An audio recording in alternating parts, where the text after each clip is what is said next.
Alors, on a la joie d'accueillir aujourd'hui Joyce Sormand dans le cadre du festival Hors Limite. Donc c'est un festival, donc, je ne sais pas si pour la plupart vous le savez, qui a lieu donc, tous les ans dans le département et qui donc, favorise un petit peu donc, la rencontre pour le public et puis des auteurs contemporains. Donc Joyce Sormand va nous présenter un petit peu, on va lui poser des questions sur son dernier roman qui s'appelle À la folie, donc qui vient de sortir là, en février chez Flammarion. Donc vous êtes un auteur qui a écrit déjà une dizaine de romans. Vous avez eu plusieurs prix. Et puis vous avez aussi été fait chevalier de l'Ordre des Arts et des Lettres en 2013.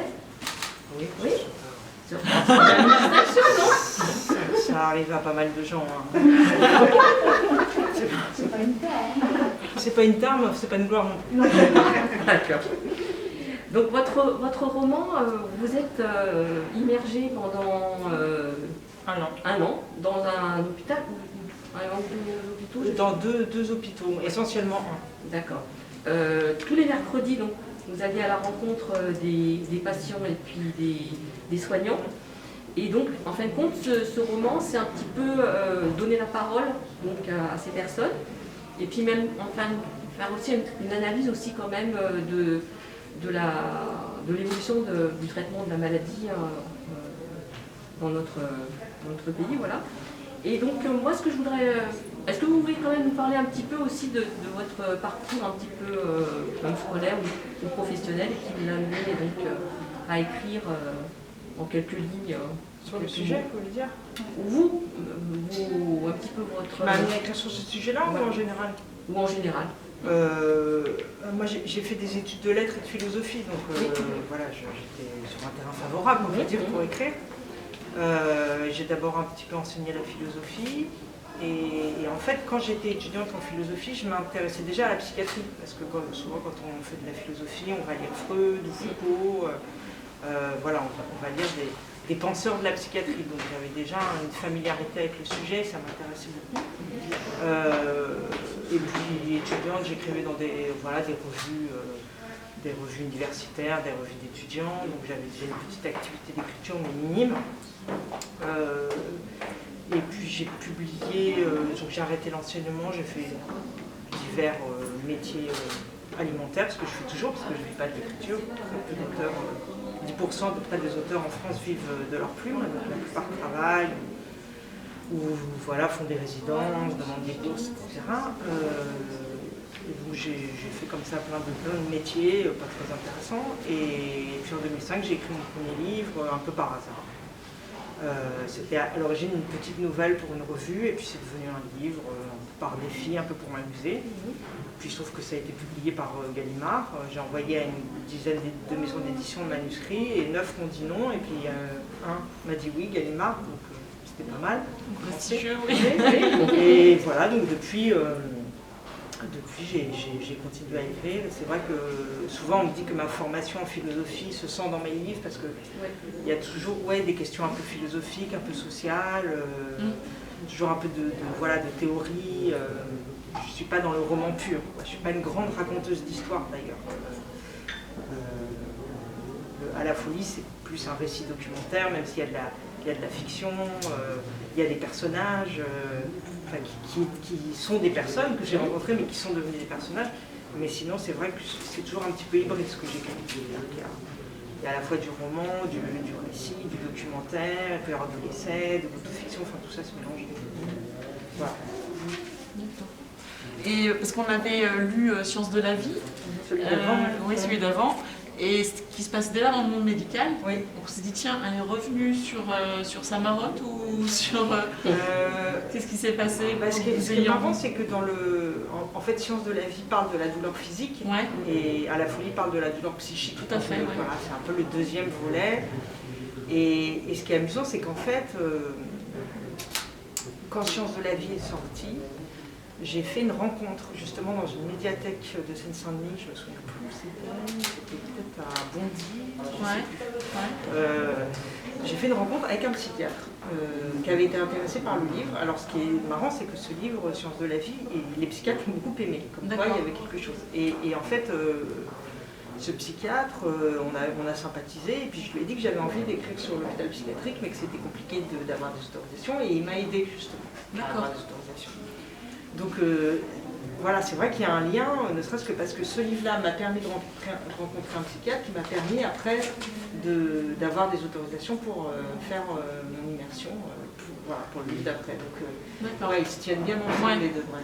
Et comment vous vous êtes préparé à faire cette immersion dans un lieu comme ça de claustration un petit peu particulier? Bah justement, l'idée c'était de pas du tout se préparer. D'accord. C'était d'y aller la plus fraîche possible, avec le moins de préjugés, surtout aucune attente. Je voulais vraiment y aller totalement vierge, en profane, en candide, en amateur, et j'ai beaucoup lu, mais à partir du moment où je faisais l'immersion, et puis après pendant le temps de l'écriture, j'ai lu des livres sur la psychiatrie, j'ai lu des livres de témoignages, j'ai lu des manuels même de psychiatrie, des manuels qu'utilisent les étudiants en psychiatrie. Mais je ne voulais pas lire avant, parce que je voulais vraiment recevoir la réalité de manière complètement entière, sans être influencée. Donc, alors après, j'ai essuyé plusieurs refus, en fait. Même si j'étais recommandée par un psychiatre, il y a beaucoup d'hôpitaux et de services qui ont refusé. Et j'ai mis plusieurs mois à être acceptée dans un service. Et à convaincre le chef de service de m'ouvrir les portes.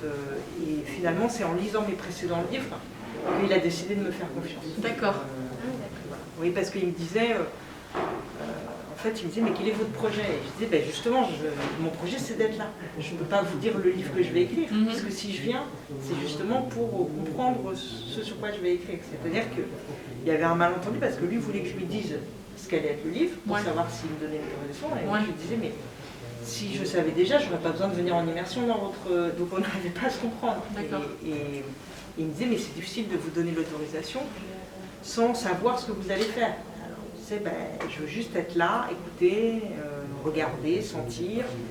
Et je lui ai dit, la seule façon finalement peut-être de vous convaincre, c'est que vous lisiez mes livres d'avant. S'il vous plaît, si l'esprit vous plaît, si ma démarche vous plaît, on y va. Puis si vous ne le sentez pas, et Dieu merci, ça lui a plu. Vous n'avez pas rencontré des professionnels de santé à l'extérieur, autres que ce médecin, vous êtes documenté vous-même en fait? Oui. Voilà, après j'ai rencontré plein de soignants pendant le temps d'immersion dans les deux services. Et puis j'ai rencontré une psychologue en hôpital psychiatrique qui était elle à la retraite, avec qui j'ai pas mal échangé aussi.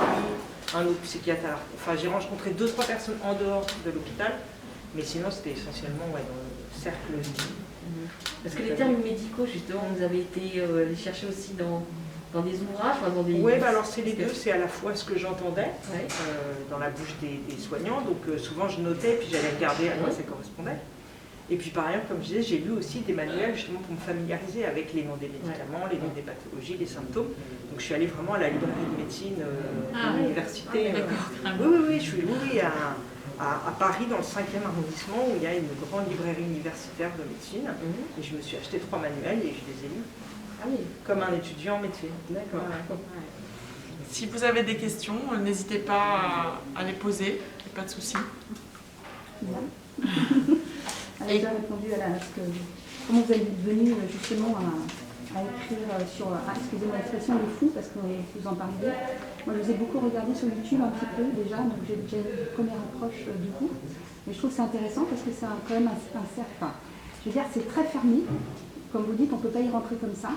Et c'est compliqué, je pense, d'écrire pour ces gens-là, et de dire qu'ils existent, comme vous disiez, on ne sait pas, ils rentrent, mais ils ne savent pas quand ils sortent, ils ne savent pas le traitement. Donc c'est bien, c'est une bonne parole. Donc il faut vous faire connaître. Merci. On va vous lire un petit extrait du roman, si vous voulez bien, Pascal. Alors c'est un patient justement que vous avez rencontré qui s'appelle Franck. Alors justement c'est un patient qui est là depuis longtemps, donc c'est un patient d'après 1952. Il a découvert du Largactil, le premier neuroleptique médicament qui littéralement prend le nerf, déconnecte le patient en agissant sur les intermédiaires chimiques permettant la circulation de l'information entre les neurones. Les neuroleptiques sont à la fois des antipsychotiques qui calment le délire l'agitation et les hallucinations, des désinhibiteurs qui soignent l'indifférence et des sédatifs contre l'angoisse. Ils ont tout changé, changé la folie en réduisant sa part violente, son expression tapageuse et grimaçante, en éteignant chimiquement les personnalités, en imposant le silence quand à l'intérieur des fous, ça continuait de hurler. Ainsi, en 1952, comme au Moyen-Âge, on ne sait toujours pas soigner la folie. Le Largactil n'étant qu'un médicament du cerveau, pas de l'esprit. Mais on peut enfin traiter les symptômes sans tuer le patient. Le soulager en même temps qu'on soulage la société et les médecins, qu'on ramène le calme, le sédater, pour que les infirmiers ne soient plus de simples gardiens, mais aussi des soignants, qu'ils aient moins peur. Et ayant moins peur, ils se mirent à penser mieux, à trouver le temps et la disponibilité d'esprit nécessaires pour inventer de nouvelles thérapies. Mais les neuroleptiques, qui faute de souris schizophrènes et de singes psychotiques, n'avaient pas été testés préalablement sur les animaux de laboratoire, révélèrent aussi des effets néfastes. Prise de poids, sécheresse de la bouche, somnolence, dyskinésie, contractures musculaires, tremblements, mouvement anormal de succion ou de mastication. Les effets secondaires, ce sont ces figures enrayées, aux gestes suspendus ou hachés, ces voix pâteuses, ces élocutions empêchées, ces mots heurtés, ces ventres à la proue ou creusés, ces bouches abîmées, salivantes, ces corps trop secs ou trop lourds, voûtés, épaissis, flacides, ces regards fuyants, torves ou plantés comme des flèches empoisonnées, ses faciès figées et ses mains mangées. C'est une autre violence que celle de la folie, mais à sa mesure, c'est la brutalité de la chimie qui décape parfois si fort le délire qu'elle laisse un vide, un abîme. C'est très beau comme... Alors, il y a quelque chose qui nous a frappé, Pascal et moi, dans la forme, c'est qu'il n'y a pas de tiret, il n'y a pas de ponctuation du discours, tout est dans la narration, en fait. Pourquoi vous avez choisi cette forme-là ? Oui, alors en fait, il y a une...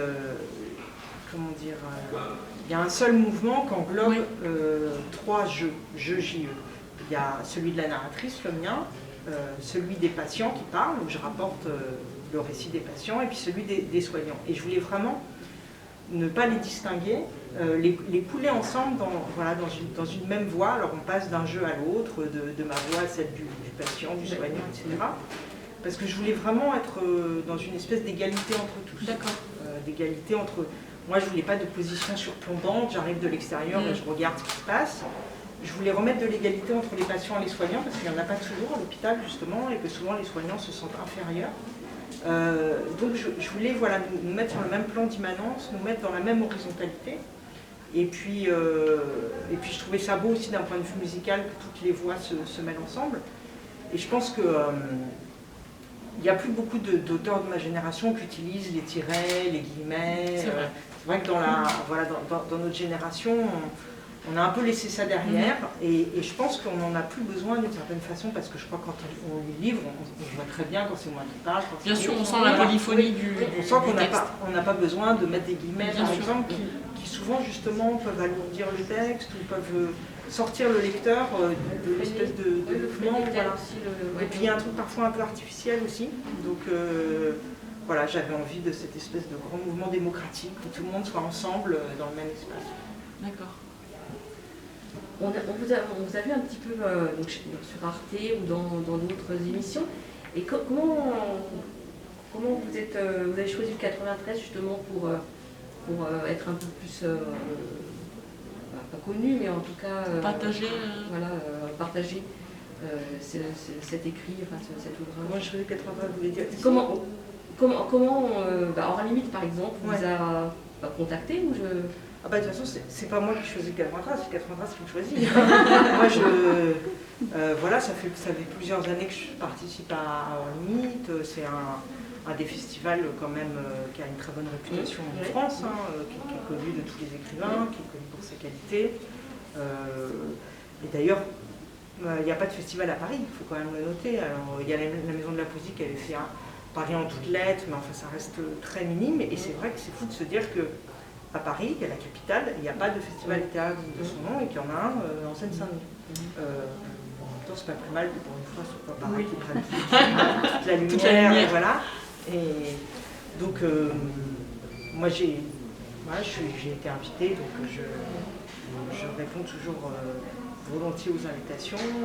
Par ailleurs, je fais des festivals dans toute la France. Alors cette année, malheureusement, tout est annulé, mais sinon j'ai l'habitude d'aller dans des festivals un peu partout. Et c'est des moments très importants pour rencontrer les lecteurs. Et c'est vrai que ce qui est difficile là en ce moment, c'est qu'on n'a pas de...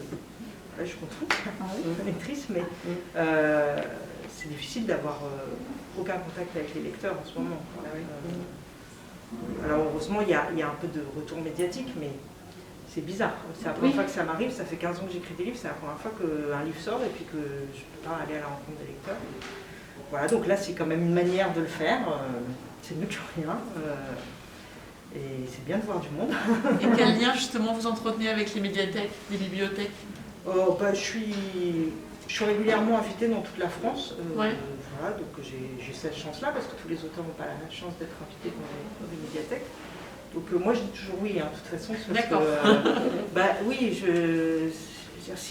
si on écrit pour après rester dans sa grotte et pas partager. Alors après je sais qu'il y a des auteurs qui sont très farouches, qui aiment la solitude et qui sortent les livres et qui ne veulent plus entendre parler de rien. Mais moi, ce que je trouve beau dans la vie d'un livre, c'est justement ces deux moments. Il y a la solitude de l'écriture, et puis après, il y a justement le moment de la publication. Et publier, c'est rendre au public. Et là, ce qui est génial, c'est que le livre, il est donné aux autres, et que là, on peut un peu créer de la communauté des écrivains et des lecteurs. Et que moi, j'aime beaucoup ce moment où on circule, où on se retrouve, où on parle, et on voit du monde. Donc, pour moi, c'est un livre, il vit comme ça. Donc, mais c'est une sorte de tempérament aussi. Hein. Je ne jette pas la pierre aux écrivains qui ne veulent rien faire et voir personne. Hein. Voilà, il y a des poètes maudits et puis il y a des gens qui aiment bien aller sur les routes. C'est des caractères différents. Ouais. Et si on revient à votre œuvre, vous avez écrit dans Paris-Gare du Nord sur les gens qui fréquentent la gare. Vous avez écrit sur l'habitat insalubre. Là, vous écrivez sur le parent pauvre de la santé qui est la psychiatrie. Est-ce que vous vous sentez comme une écrivaine engagée? Alors, c'est compliqué ce mot d'engagé, parce qu'à la fois c'est trop fort dans le sens où je pense qu'il y a des écrivains engagés dans des pays où c'est dangereux d'être un écrivain, où on risque la prison, où on risque l'opprobre. Donc voilà, pour moi l'engagement c'est quelque chose de très fort qui implique d'y mettre toute sa vie, qui implique du danger. Donc en ce sens-là, je n'aurais pas la prétention de me dire engagée. Et d'un autre côté, il y a quand même une forme d'engagement dans mon travail, parce que oui, je parle de gens qui sont plutôt des délaissés, des oubliés, qu'on ne veut pas forcément regarder. On sent à peu près politiquement où je me trouve, pas du côté de Zemmour par exemple, donc il y a une espèce d'engagement de ce côté-là, et c'est vrai que les questions sociales et politiques m'intéressent, donc voilà, je dirais que dans ce sens-là il y a un engagement, mais je veux quand même faire attention avec ce mot parce que voilà, il y a des auteurs en Iran qui sont vraiment des auteurs engagés. Ça implique un risque, voilà, parce que c'est vrai qu'il y a des gens qui m'ont dit oui, c'est quand même un risque d'écrire. Non, en France, c'est pas un risque d'écrire, on ne risque rien du tout. Donc il faut bien distinguer les choses. D'accord. J'avais une question, je reviens par rapport à votre livre. Comment ça se passait votre mercredi? Parce que vous arriviez par exemple à 9h, et comment vous rencontriez telle personne? Est-ce que on vous laissait du temps seul avec la personne? Est-ce qu'il y avait un accompagnement? Comment après vous rencontriez le personnel soignant? Un petit peu, si vous pouvez nous expliquer un peu votre journée, Est-ce que vous mangiez avec eux aussi? Alors en fait, en effet, j'avais une journée, comme une journée de bureau, 9h-18h dans le service. J'avais les clés du service, donc je pouvais rentrer. Ah, vous étiez libre de circuler? Oui, j'avais une clé qui me permettait de rentrer dans le service, de circuler dans tout le service, justement, d'ouvrir les portes qui normalement ne s'ouvrent pas. Et alors il y avait plusieurs dispositifs, c'est-à-dire que la plupart du temps, en fait, j'arrivais, j'étais là, et puis ça se faisait naturellement, quoi. Je m'asseyais à côté de patients, puis s'ils avaient envie de parler, on parlait, s'ils n'avaient pas envie, on restait là, assis à côté. Moi j'attendais, j'observais. Pareil avec les soignants, de temps en temps, je passais une tête dans la salle de repos, je disais est-ce que quelqu'un veut parler, est-ce que je peux venir prendre un café avec vous. Parfois, c'était pas le bon moment, je m'en allais, parfois c'était le bon moment. Donc c'était vraiment totalement improvisé et intuitif la plupart du temps. Et après, il y avait quand même des dispositifs formels, c'est-à-dire qu'il y avait, quand les patients étaient d'accord, je pouvais assister à des entretiens entre leur psychiatre et eux. Donc là, on était dans le bureau de la psychiatre. Il y a toujours un infirmier qui est là. Donc il y avait le bureau, la psychiatre, le patient, puis un infirmier dans un coin et moi dans l'autre. Donc là, c'était formalisé, je prenais des notes. Et puis, de temps en temps, j'avais aussi accès à un petit bureau et je pouvais proposer des entretiens individuels à ceux qui étaient là, patients comme soignants. Je pouvais dire, bon, aujourd'hui, de 3 à 5, je suis dans un petit bureau. Si vous voulez venir, vous venez. Alors, il y avait des jours, plein de gens débarquaient, puis des jours, il n'y avait personne. Donc, c'était vraiment... voilà, c'était au feeling. Quoi. Et puis, mais la plupart du temps, j'étais là, puis je me baladais. Alors, les repas, je n'avais pas le droit de les prendre avec eux. Interdit, donc je pouvais assister en revanche au repas parce que les patients prenaient les repas, les soignants ne mangeaient pas avec eux, donc ils étaient en espèce de demi-cercle à observer les patients manger. Parfois je me mettais avec eux. Une fois justement, il y a un patient qui m'a fait signe de venir m'asseoir à table avec lui à la fin du repas, et je ne savais pas que c'était interdit, on ne m'avait pas dit. Du coup je suis allée m'asseoir, il voulait me raconter l'histoire, et après je me suis fait engueuler. Le patient m'a dit que je ne pouvais pas faire ça. C'est vrai qu'il y avait des règles qu'on ne m'avait pas expliquées, que je comprenais au fur et à mesure. Par exemple, j'offrais des clopes. Une fois, je suis allée acheter une canette de coca à une patiente parce qu'elle me l'a demandé. Puis, en fait, je n'avais pas le droit. Donc, j'apprenais au fur et à mesure. Voilà. Mais souvent, les patients me faisaient des demandes d'aller leur acheter un kebab. Bon, ouais. Là, c'était évidemment pas possible. Mais je vous avoue que les clopes, je continuais quand même à en donner en cachette. Parce qu'apparemment, c'est un peu... la récompense, quoi. Ben oui, c'est très important la clope, et puis surtout, je voyais pas le... Enfin, dans la vie, on peut s'offrir des cigarettes, je vois pas pourquoi on pourrait pas le faire à l'hôpital. Hein, donc, ça, je continuais à le faire discrètement. Est-ce que ça vous a touché? Parce que dans une autre interview que j'ai vue sur le site de Gallimard, vous parliez que c'était des... Alors, je ne sais pas si on peut dire les misères du monde, mais ces gens ont été atteints dans leur enfance. C'est des gens qui ont été martyrisés. Est-ce que ça vous a touché profondément de rencontrer ces gens? C'est forcément bouleversant, c'est sûr. J'imaginais pas à quel point il y avait autant de violence dans l'enfance. Alors, je vais faire de généralité parce que j'étais dans un seul hôpital, mais c'est vrai que statistiquement, dans l'hôpital où j'étais, je pense que 80% des patients ont des traumatismes d'enfance, des choses très très violentes. Et je ne m'attendais pas à ça, à ce point. Et c'est sûr que c'est extrêmement bouleversant. Voilà. Et surtout, on est un peu démunis devant ces souffrances immenses. On se dit, je le dis un peu dans le livre, qu'est-ce qu'on peut faire, quoi? Quels mots on peut dire, quels gestes on peut faire, comment on fait pour ne pas être intrusif, pour ne pas être agressé encore plus, en même temps pour témoigner un peu de l'empathie. Et là aussi, c'est un réglage permanent, en fait. Il faut se protéger aussi soi-même. Hein. Ouais. Il faut pas ramener la misère de... Oui, après moi ça allait, je me sentais pas... Au tout début, les premiers jours, je rentrais chez moi, j'étais vraiment épuisée, comme une fatigue nerveuse. Je rentrais, j'étais vraiment comme ça. Et puis c'est passé assez vite, au bout de quelques semaines. Voilà, c'est pas que j'étais blindée, mais j'avais une familiarité et j'arrivais à plus me laisser non plus... alors il faut, évidemment, on se laisse atteindre, mais sans que ça me... bouffe moi, parce que sinon j'aurais pas pu en fait ni passer un an là-bas et ni écrire le livre, parce que si j'avais pas pu tenir mes sentiments un petit peu à distance, je pense que j'aurais fait un mauvais livre déjà. Enfin, je sais pas s'il est bon, mais en tout cas c'est sûr qu'il aurait été mauvais l'autre. Et je pense que c'était important dans le livre de montrer à la fois que ça me touchait, mais en même temps de ne pas tomber dans un truc de pathos, la misère c'est horrible et tout. Attendez, pas ça de nous en tout cas. Oui. Non. Et par contre, je voulais savoir, excusez-moi, juste une dernière question. Approximativement, ça va de quel âge à quel âge? Est-ce que par exemple à 18 ans, vous avez rencontré des jeunes de 18 ans ou c'est plus de 30 ans, 40 ans? Non, vraiment de 18 à 70 à peu près. Ouais, et même 80. Ouais. Et des gens qui restaient quand même très longtemps? Ah bah oui, il y avait des gens, un patient là qui s'appelle Robert, ça faisait 30 ans qu'il était là, et il sortira jamais. Excusez-moi, juste une dernière question, parce que ça me vient comme ça. Est-ce qu'on peut, par exemple, si j'ai un frère ou une sœur, est-ce qu'il y a de la visite autorisée ou comment ça se passe? Oui, alors les visites, comme tout le reste, c'est sur prescription médicale. C'est-à-dire que le psychiatre décide si tel patient a le droit de la visite ou pas, si tel patient a le droit de téléphoner à ses parents ou pas. Donc c'est vraiment le psychiatre qui décide, qui considère que c'est bon ou pas bon pour le patient. Parfois il n'y a que la mère qui a le droit de venir, ou que le père, ou qu'un ami. Donc c'est vraiment individualisé pour chaque patient, comme le téléphone, comme parfois les pauses clopes aussi, le téléphone portable, voilà. Enfin, l'intégralité de leur vie est dirigée, quoi. Ah, On les ouais. oblige à faire ça, ça, ça. L'intégralité. Merci de m'avoir répondu. Je voulais vous demander, le titre « À la folie » me fait penser à l'effeuillage de la Marguerite. Oui. Donc vous vous êtes arrêté juste avant, pas du tout. Oui. Parce qu'il y a question d'amour là-dedans. Ouais, complètement. Voilà, donc vous avez pensé à la Marguerite, je t'aime un peu. Oui, bien sûr. Moi j'aime beaucoup le fait de s'arrêter juste avant, pas du tout. Comme s'il y avait un espoir.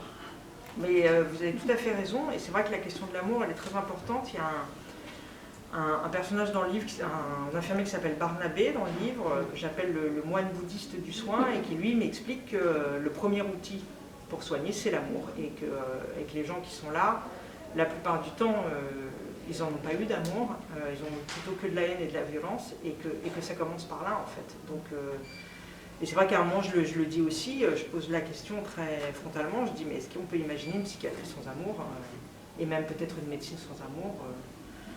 Je ne crois pas en fait. C'est marrant qu'en ce moment, il y a, juste après je m'arrête, il y a la série Thérapie, c'est marrant parce que à force au fil des épisodes, on se rend compte que c'est l'amour. Ah oui, je ne l'ai pas vu la série, mais... Non, vous allez voir, moi c'est rare, je regarde une série, mais Frédéric Pierrot, là, celui qui joue le docteur Le Gaillon, psy, Ouais. il est tout à fait crédible. Et on est bien associés. Il n'y a pas de voyeurisme. Et c'est des questions d'amour. C'est peut-être pour ça qu'elle marche tant cette série. Hein. Voilà, elle marche énormément. Alors si on revient à des choses plus terre à terre, plus bibliothéconomiques, parce qu'on est quand même des professionnels du livre, nous on a un problème avec votre roman, votre écrit, c'est qu'on classe, on est obligé de classer les documents dans la bibliothèque. Donc on les classe ou en fiction ou en documentaire. Donc j'ai pris deux autres ouvrages que j'ai classés en documentaire en psychiatrie, qui s'appelle Le pansement Schubert. C'est une histoire d'une violoncelliste qui fait de l'ergothérapie chez des patients. Et Gringe sur son frère qui est schizophrène. Donc Gringe, on l'a mis en fiction, en témoignage. Et le pansement Schubert, on l'a mis en psychiatrie. Alors vous, votre livre, Ah bah pas en psychiatrie. on le met où? Ah bah pas... Bah pour moi, c'est de la littérature. C'est de la littérature. Bah, ouais. Enfin, moi, ce qui me... En dernier instant, ce qui m'intéresse, c'est de faire des phrases quand même. Hein, et qu'elles soient belles, et qu'elles soient justes, et que... Voilà, j'ai un rapport à l'écriture qui est pour moi comme un sculpteur avec la glaise, ou un musicien avec les notes. Voilà, ce que j'aime, c'est travailler les mots en artiste, entre guillemets, même si le terme est un peu pompeux. Donc je considère pas que j'ai fait un reportage ou que j'ai fait ou que c'est un simple témoignage. D'ailleurs, il y a de la fiction dans le livre, il y a du montage, il y a de l'invention. Il y a combien de pourcentage de fiction dans votre livre? Je dirais 10%. 10%, d'accord. Mais pour moi, c'est vraiment de la littérature. D'ailleurs, j'ai fait une émission de radio là, sur France Inter avec Augustin Trapenard, et il me disait pourquoi avoir choisi la littérature. Je trouvais que c'était une très bonne question, parce que j'aurais pu justement faire un pur reportage journalistique, ou faire un essai pour dénoncer l'état de l'hôpital psychiatrique, etc.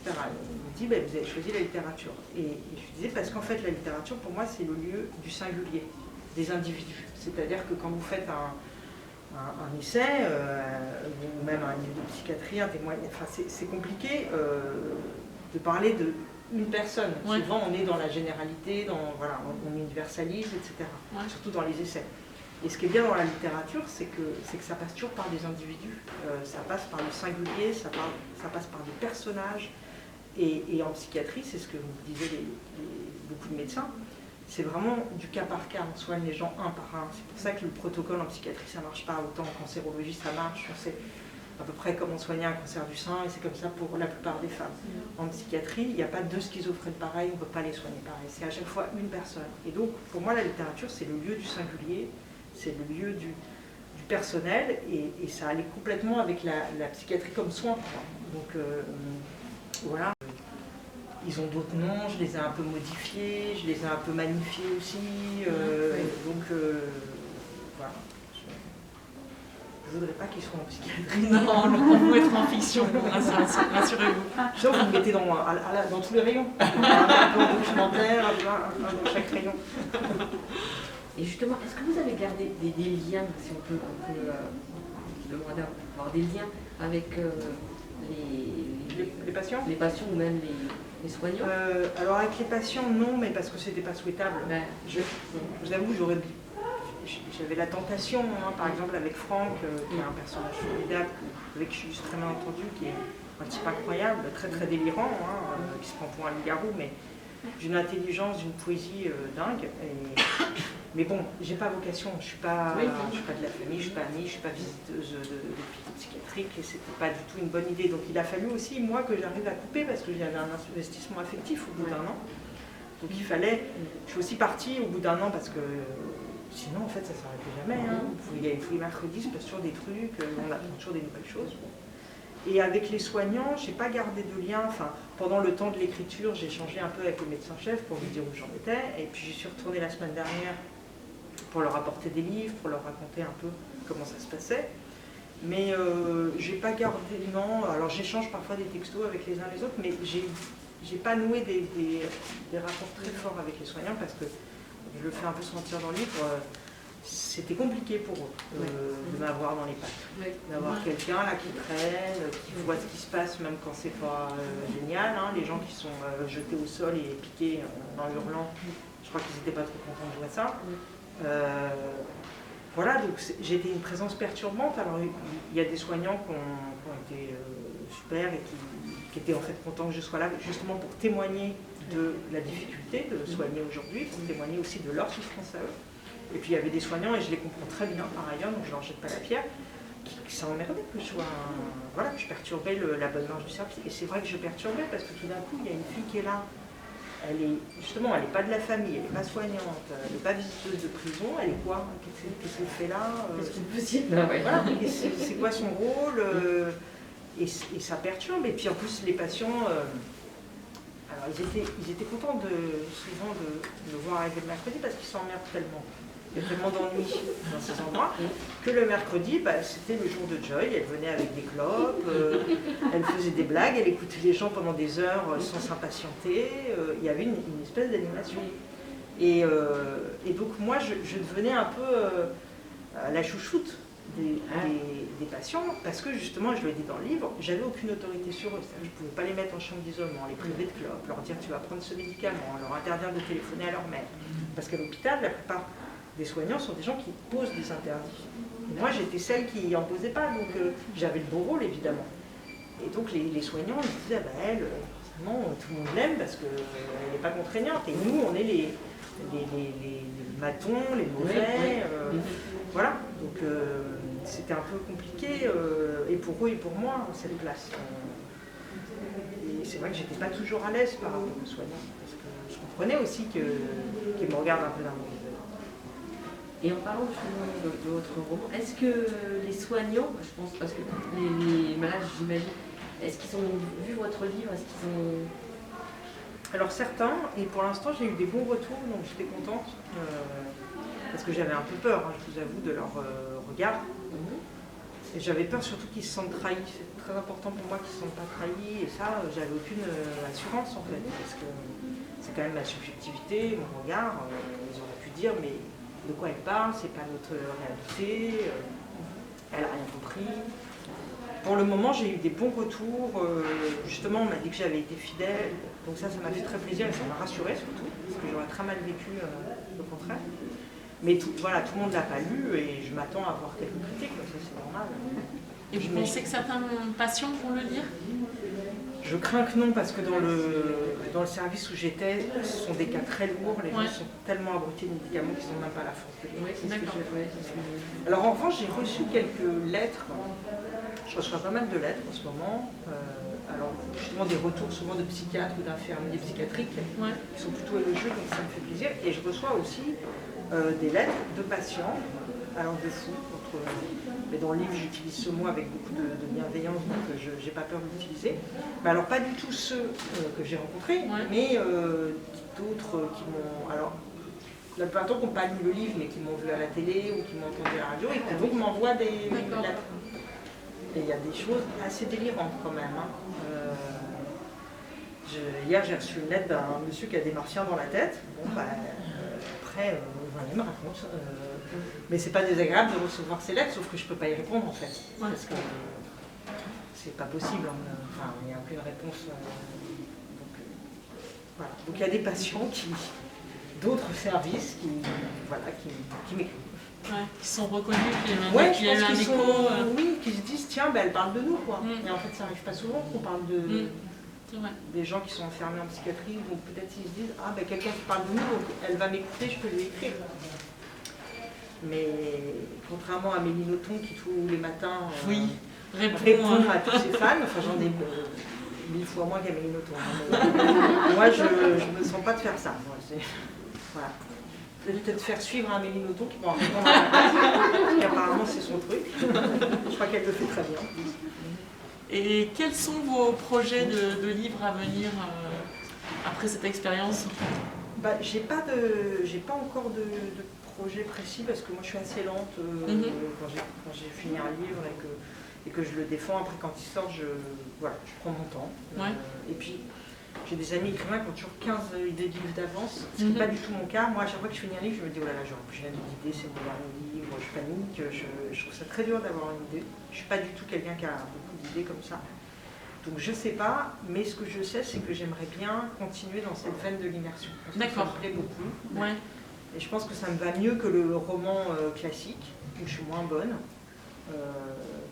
Et j'aime beaucoup cette idée de faire un terrain, comme on dit en anthropologie, de passer un an dans un endroit qui m'est totalement inconnu, où j'ai rien à faire là, d'une certaine façon. Ça me plaît et je pense que c'est un truc qui me correspond, donc il faut que je me trouve un terrain. Une autre réalité. Voilà, une autre réalité, mais j'aimerais bien que le prochain ce soit sur ce même mode. D'accord. Mais je ne peux pas encore vous dire où. Je trouve. En médiathèque? Voilà. Est-ce qu'il y a des questions? Parce que les lecteurs sont des patients en médiathèque. Oui, je suis sûre. Nous sommes témoins de certaines parties de leur vie. Bon, bah, s'il n'y a pas de questions, on va vous remercier. Merci à vous. Bah, c'est moi qui vous remercie. Il y a des questions. Ah, il y a une question.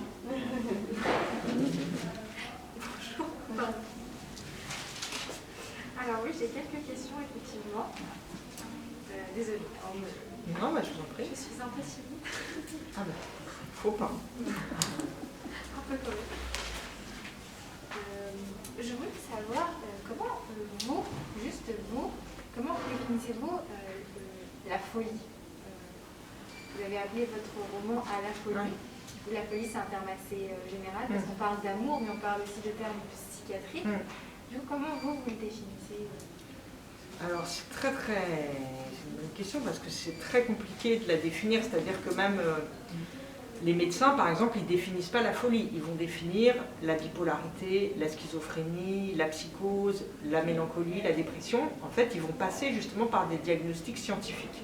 Mais donc ils vous diront ce que c'est que la bipolarité. C'est-à-dire que la bipolarité, on a des moments d'excitation et des moments où on retombe. Mais si on leur demande de dire ce qu'est la folie, en fait ils ne sauront pas répondre. Et peut-être que le terme, précisément, il est plus littéraire ou poétique.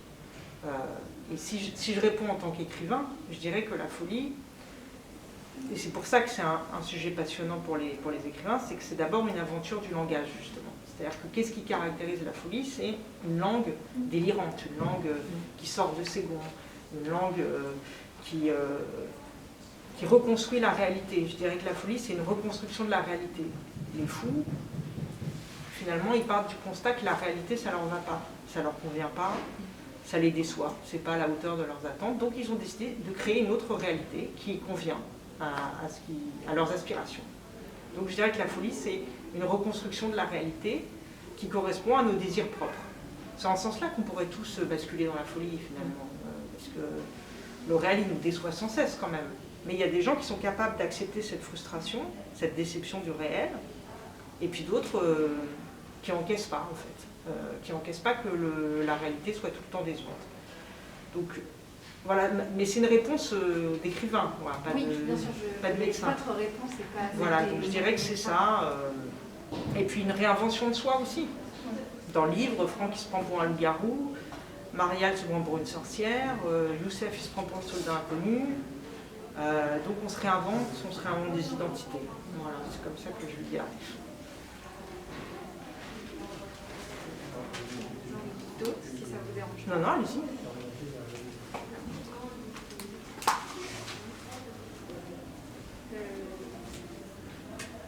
Plutôt, vous avez dit que très jeune, vous êtes déjà rien que dans vos études, vous êtes intéressé à la psychiatrie. Qu'est-ce qui vous a poussé à écrire un roman justement en immersion C'est là, vous êtes venu d'un coup ou vous y avez pensé pendant très longtemps Non, enfin j'ai toujours voulu écrire sur la folie, mais disons que c'était dans un petit coin de ma tête, voilà.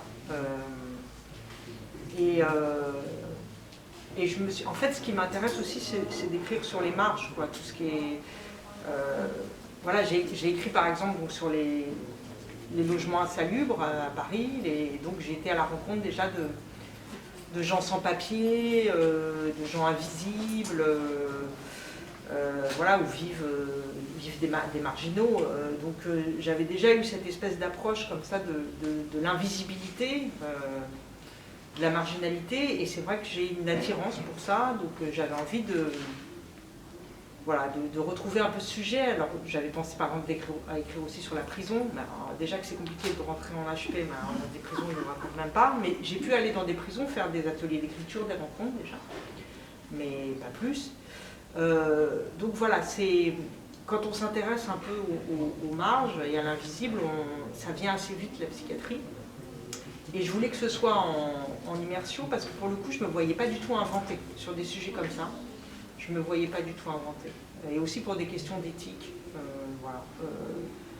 Et puis c'est un réel qui est tellement fort qu'on n'a pas besoin de l'inventer. En fait, il faut juste le prendre en pleine face. Et donc je m'étais dit, ça peut passer que par une immersion. Ça ne peut pas être juste une histoire d'imagination. Et puis c'est tellement complexe qu'il faut aller y voir. Et puis voilà, et en fait il y a eu le déclic, comme je disais tout à l'heure, d'une rencontre avec un psychiatre qui m'a dit aussi mais c'est un super sujet, vas-y, qui m'a poussé et qui m'a dit c'est le moment. Voilà. Mais peut-être que si j'avais pas rencontré ce psychiatre à la sortie du précédent, j'y serais pas allée, hein. Mais c'était l'occasion. Il y avait quelqu'un, comme disent les journalistes justement, j'avais un fixeur. Vous savez, dans les pays en guerre, il y a des fixeurs qui préparent le terrain pour les journalistes, qui permettent d'avoir les bons contacts. Donc j'avais trouvé un fixeur et j'en ai profité. Est-ce que je peux me permettre de citer Serge Tribolet? Je ne sais pas si vous connaissez, ouais. Mais moi je l'ai beaucoup connu. Il est mort, hélas, à 51 ans. Il a écrit La folie, un bienfait pour l'humanité. Il était psychanalyste, mais il était aussi philosophe. Et ça me plaisait beaucoup de considérer que aller vers la folie, entre guillemets, puis un autre devant toi, ça nous faisait nous interroger sur ce que c'est que l'humain, que ce c'est que l'humanité. Je souscris entièrement. Ah, merci beaucoup. Parce qu'il y a des gens qui n'aimaient pas Serge Tribolet, mais moi, on ne saurait mieux dire. C'est quand même dommage que ce gars-là soit mort. Voilà, Serge Tribolet est bien fait de l'humanité. La folie. Oui, J'oublie la folie. tout à fait raison. Si, il y avait une petite question encore, parce qu'on a parlé du titre, mais le titre, c'est vous qui l'avez choisi ou c'est l'éditeur? Eh bien, figurez-vous que c'est l'éditeur. C'est la première fois que je ne choisis pas un de mes titres. Le titre que j'avais donné, c'était Des journées entières. Et parce que j'avais envie d'insister justement sur cette idée de durée, de ces journées qui se répètent, qui se ressemblent toutes. Cette idée qu'on ne sait jamais quand ça va se terminer, qu'on rentre à l'hôpital psychiatrique et on ne sait pas quand est-ce qu'on va en sortir. Vraiment, voilà, cette idée de la durée complètement élastique. Donc ça s'appelait comme ça. J'ai toujours choisi mes titres. Et l'éditrice, elle était d'accord avec ce titre, elle aimait bien. Et en fait, le livre a été présenté aux commerciaux. Et les commerciaux, ils ont dit non, on ne va pas bien le vendre avec un titre comme ça. moi j'étais un peu dubitative. Et ils ont convaincu l'éditrice qu'il fallait qu'il y ait fou ou folie dans le titre. Et moi au début j'étais contre justement. Je trouvais qu'il ne fallait pas qu'il y ait le mot dans le titre. Et puis eux disaient non, mais justement pour qu'on sache de quoi ça parle, pour que ce soit plus clair, il faut que... Et puis là on a fait une espèce de brainstorming avec l'éditrice pour trouver un autre titre. Moi je trouvais rien qui me plaisait, je me prenais la tête. Et puis surtout c'était la première fois qu'on me refusait un titre, donc ça me perturbait un peu. Et donc l'éditrice a fini par trouver à la folie. Et alors au début je détestais. Je trouve, ça me plaisait pas du tout.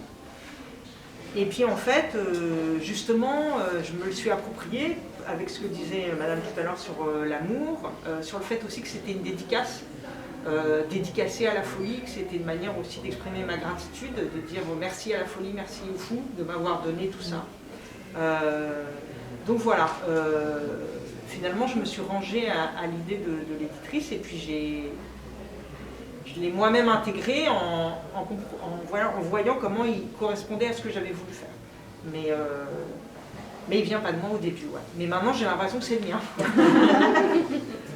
Vous l'êtes approprié, quoi. Comment? Oui, je me le suis approprié. Voilà. Est-ce que je peux vous demander, est-ce que vous pourriez revenir un peu sur votre entrée dans cet hôpital? Parce que sur le début de votre livre, alors autant sur le style que sur le fond, il y a une espèce d'urgence dans l'écriture. Alors d'urgence à raconter et d'urgence aussi comme si vous preniez dans la tronche à un moment donné 1 million d'informations qui surgissent.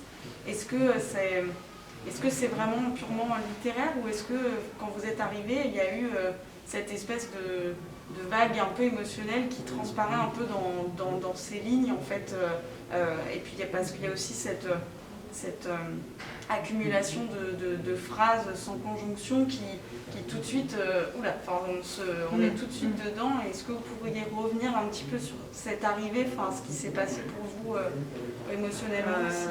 Oui, parce qu'en fait, ce qui est bizarre, c'est qu'à partir du moment où le médecin-chef il m'a donné l'autorisation et qu'il m'a donné les clés, il m'a un peu jeté là-dedans sans me donner les codes. C'est pour ça que je disais tout à l'heure, je ne savais pas que je ne pouvais pas offrir de clopes, je ne pouvais pas mettre sur un table, etc.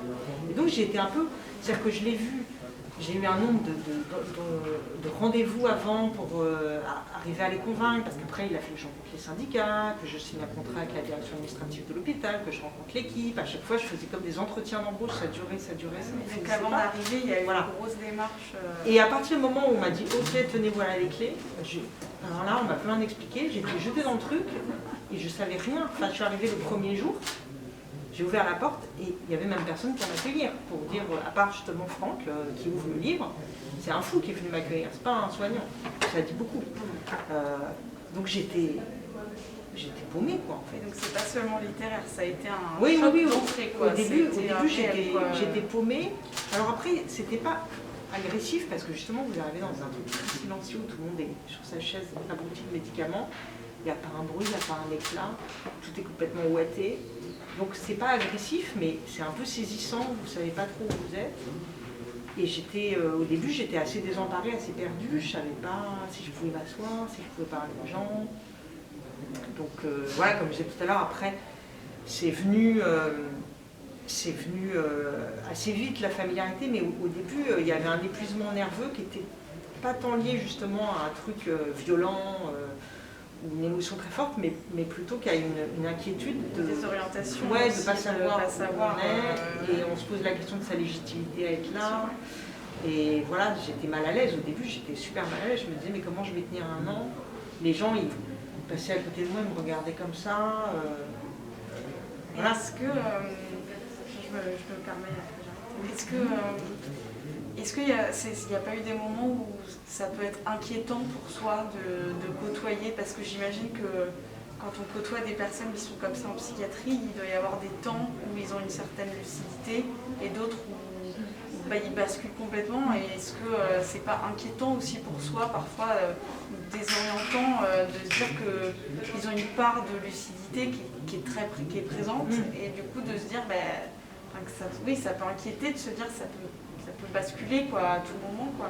Alors moi j'étais pas du tout inquiète justement, mais souvent les gens me disent, alors déjà pendant que je faisais l'immersion, voire maintenant après avoir lu le livre, ils me disent mais nous parfois on flippait pour toi en fait. J'ai une amie qui, à un moment dans le livre, je raconte que Franck il m'emmène dans sa chambre et qu'il ferme la porte et elle m'a dit mais quand j'ai vu ça j'étais là non, faut pas qu'il ferme la porte, sors de la chambre. Prends la clé. Et il y a des gens qui pendant l'immersion aussi dans mon entourage qui me disaient mais pourquoi tu t'infliges ça, mais tu dois avoir peur parfois. Et en fait, moi je n'avais jamais aucune inquiétude. Mais c'est pour ça aussi que j'y suis allée. C'est-à-dire si ça m'inquiétait, si ça m'angoissait, je ne me serais pas infligé un nom de ça. Ça n'a pas été un maso. C'est parce que vous aviez un vrai intérêt intellectuel aussi ouais, qui faisait et puis que après, ça outrepassait oui, cette peur. il y avait ça, mais après je pense que c'est aussi des histoires de caractère. C'est-à-dire que moi dans mon entourage, il y a plein de gens qui sont très angoissés par la folie, qui même me disent que quand ils voient quelqu'un dans la rue qui a l'air un peu fou, ils vont changer de trottoir, que ça les panique totalement. Et moi j'ai pas du tout ça. Ça m'inquiète pas du tout, j'ai aucune angoisse. Voilà, c'est un truc de caractère. Pourtant dans mon histoire personnelle, j'ai jamais eu à côtoyer ça dans ma famille, dans mes amis. J'ai pas du tout d'expérience personnelle avec la folie. Mais tu sais, c'est ce que dit Freud sur la familière étrangeté de la folie. C'est-à-dire que la folie, c'est quelque chose, c'est l'altérité, c'est l'étrangeté. Et en même temps, moi, je ressens une familiarité. Il y a quelque chose justement de tellement humain. L'infirmier Barnabé, il le dit à un moment dans le livre, il dit c'est pas une question de quantité, mais de qualité. C'est-à-dire que en fait, on a tous en nous la qualité de la folie, la potentialité de la folie, et chez un, ça se manifeste, et chez d'autres, non. Mais en fait, c'est en nous tous. Donc du coup, moi, je suis très, très à l'aise, et alors avec les patients, j'ai été très à l'aise et très tranquille tout de suite, et pourtant, voilà, on me disait, bon, bah, lui, c'est un violeur multirécidiviste, lui, c'est un nécrophile, lui, il a étranglé je sais pas qui. Alors j'avais pas du tout peur, j'avais vraiment pas peur. Alors déjà, bon, le truc c'est que de toute façon ils sont tellement abrutis chimiquement que le danger il est quand même très écarté. Puis je sais pas comment vous dire, ça m'impressionnait pas, mais bon après c'est une histoire de caractère. Ouais voilà, c'est comme ça. Voilà, est-ce que vous pouvez nous dire en quoi ces visites vous ont apporté en termes d'écriture, à part ce côté... Vous avez dit que c'était des termes médicaux. À part ça, est-ce que votre écriture a changé? Alors, je pense que elle a changé. Alors, pour ce livre-là, elle a changé parce que justement, j'incorpore la langue délirante des fous. C'est-à-dire que ma propre langue, elle est investie et contaminée par la langue des fous, par voilà, leur langue poétique, leur langue délirante que justement j'intègre, comme je disais tout à l'heure, à ma propre écriture sans la distinguer. Donc pour ce livre-là, ma langue elle a été vraiment transformée au sens propre par, vous voyez, quand par exemple le personnage de Franck à un moment me dit on vient de découvrir la première sirène mâle échouée sur une côte californienne. Bon, c'est génial. Enfin, moi, quand il m'a dit ça, je me suis dit, ce mec est un génie. Et jamais en tant qu'écrivain, j'aurais pu inventer un personnage de sirène mâle. Et lui, dans son espèce de monde intérieur sans borne, bah, il me donne ça en fait. C'est comme un cadeau fait à un écrivain. Je me disais, mais je pourrais écrire un livre. Il faut être Homère. Comment? Il faut être Homère. Il faut être Homère. Il faut être Homère, oui, il faut être Homère sinon. Ouais, et il y a de la marge avant que je sois Homère. Non mais un écrivain. Oui, mais voilà. Et puis sinon, je pourrais dire que pour traiter ce sujet-là, j'ai une écriture peut-être un peu plus simple et un peu plus calme que dans mes autres livres. Parce que je ne voulais pas justement de sensationnalisme, de romantisme, je voulais que ce soit calme, assez neutre, face à un sujet comme ça. Donc je pense que mon écriture s'est un peu calmée face à tout ça. Je me suis dit, t'en fais pas trop. Pas trop de trucs poétiques, machin. Surtout que les patients vous disaient clairement quoi écrire. Oui, voilà. Donc, en ce sens-là, je dirais que ça a pu modifier mon écriture, mais je pense que chaque sujet modifie l'écriture. Je ne considère pas que j'ai une écriture qui est la même pour tous les sujets. C'est ça qui est bien aussi quand on écrit, c'est de se dire c'est quoi l'écriture et la forme la plus adéquate à ce sujet. Donc voilà. Et je pense que quand j'écris des récits documentaires, comme par Égard du Nord ou Inhabitable, j'ai une écriture plus calme que quand je fais des romans. Et je voulais aussi, peut-être en termes de relations humaines, est-ce que ces visites vous ont apporté quelque chose que vous ne pensez pas retrouver là-bas, vis-à-vis de votre vie quotidienne, on va dire? Non, je pense que de toute façon, c'est le genre c'est le genre d'expérience qui rend quand même meilleur, hein, c'est sûr, qui invite à de l'attention, à de la patience, à de l'empathie, à de la modestie. Donc voilà, on peut qu'en sortir meilleur. Hein, mais voilà, je dirais que ça m'a apporté ça, ouais, surtout une certaine écoute. Parce que vraiment, là-bas, il s'agissait de bien écouter, de bien regarder. Vraiment, c'était une expérience de perception. D'être calme, d'être patient, d'être aux aguets, comme un animal aux aguets, et d'essayer de percevoir sans agresser, sans être trop présent non plus. Et ça, c'est une position très intéressante et je pense que je voudrais garder pour tous mes livres et puis dans la vie en général. Hein. Donc, c'est une très belle expérience pour ça. Merci à vous. C'est une dernière, j'avoue pas. Ah. Il y a toujours des bonus, hein. Comme ça, Il y a toujours des bonus tracks cachés dans l'interview. Vous avez dit tout à l'heure que ce ne sont pas de simples témoignages. Pour vous, vous essayez de faire passer un message aux lecteurs, dire que ces patients existent et qu'il ne faut pas les oublier, qu'il faut penser à eux, etc. Alors je dirais pas message parce que dans message pour moi il y a un truc un peu trop autoritaire, c'est-à-dire que je ne veux surtout pas dire au lecteur comment il doit penser. Ça, pour moi c'est très important et c'est très important dans tous les livres. On n'est pas là pour dire la vérité c'est ça. D'ailleurs ce livre-là c'est aussi un livre pour dire que la vérité n'existe pas. Donc je ne veux pas dire quelque chose, je ne veux pas faire passer un message, mais en effet je veux quand même donner à voir quelque chose qu'on ne veut jamais regarder, ça c'est sûr, comme je l'avais fait pour les logements insalubres. Il y a des gens qui vivent dans des taudis, là personne ne les voit, ils sont fondus dans la ville, mais il faudrait peut-être regarder d'un peu plus près. Donc c'est vrai que j'invite à tourner un peu le regard quand même vers ces marges-là, mais j'invite, hein, on n'est pas obligé de me suivre.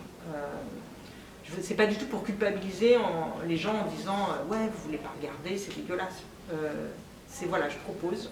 Et puis c'est vrai que j'invite à me suivre sur cette piste de la patience, de l'attention. Et disons que s'il y a un message entre guillemets, ce serait plus sur l'état déplorable de la psychiatrie française. Mais on n'a pas besoin de mon livre pour le savoir, c'est une catastrophe. Mais disons que c'est une pierre à l'édifice en plus. Surtout en ce moment avec le Covid, je crois qu'on est au courant que l'hôpital va mal. Hein. C'est pas pour ça d'ailleurs qu'on va s'en occuper quand tout ça sera fini. Voilà, donc je dirais que je propose je propose d'aller regarder par là, mais je veux surtout pas céder quelque chose. Ça c'est très important et c'est pour ça que je voulais pas non plus que ce soit un pamphlet et je voulais pas dire aussi qu'il y avait des bons et des méchants, c'est-à-dire qu'il y a le mal et le bien, ils sont à la fois du côté des patients, des soignants, du côté de l'administration qui détruit l'hôpital, mais qui peut aussi avoir des bonnes intentions. Donc on ne peut pas trancher. Tout est emmêlé tout le temps, tout est complexe. Et la littérature, elle sert aussi à ça, à montrer que il n'y a pas le bien, le mal, il n'y a pas le vrai, le faux. Et en fait, tout est tout le temps imbriqué. Et pour moi, écrire, c'est pas éclairer, trancher, c'est au contraire rendre encore plus compliqué ce qui est déjà. Parce que c'est ça qui permet de mieux penser, d'être plus attentif et de voir que toujours les choses sont plus compliquées qu'elles n'en ont l'air. Et si à la fin d'un livre, le lecteur dit « Ah, ben en fait, c'est plus compliqué que je croyais », je suis contente. J'ai pas envie qu'ils se disent « Ah, ben ça y est, j'ai tout compris, c'est clair, c'est ça ». Là, je me dirais, le livre, il est raté. C'est la manière dont je travaille. Je ne sais pas si tous les écrivains penseraient comme ça, mais voilà, moi c'est ça qui m'intéresse. C'est pas de questions là, qui étaient de très bonnes questions. Merci. Ah oui, en plus il est. Oui, on va s'arrêter là. N'hésitez pas à consulter le site d'Hors Limite pour voir les autres rencontres avec les écrivains.